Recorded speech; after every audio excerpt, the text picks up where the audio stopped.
Suresh sir ಚೆನ್ನಾಗಿದ್ದಾವೆ, death ಯಾವ ಆಗಿಲ್ಲ. ಕೆಲವು ಫುಲ್ಲು ಏನೋ ಫುಲ್ಲು ಸಾಯೋ ಥರ ಇದ್ದಾವೆಲ್ಲ ರಿಕವರಿ ಆಗಿದ್ದಾವೆ. ಬಟ್ ಕೆಲವೊಂದು ಕಣ್ಣುಗಳು ಹಂಗೆ ಇದೆ. ನೀವು ಫೇಸ್ಬುಕ್ಕಲ್ಲಿ ಒಂದು 5 ಡ್ರಾಪ್ಸ್ ಹಾಕಿರಲ್ಲ, ಅದನ್ನ ತರಿಸ್ಬೇಕು. ಹಾಕ್ತೀನಿ ಸರ್.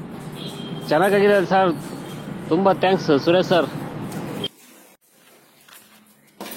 ನಾನೇ ನಿಮಗೆ ಮೆಸೇಜ್ ಹಾಕೋಣ ಅಂತ ಇದ್ದೆ.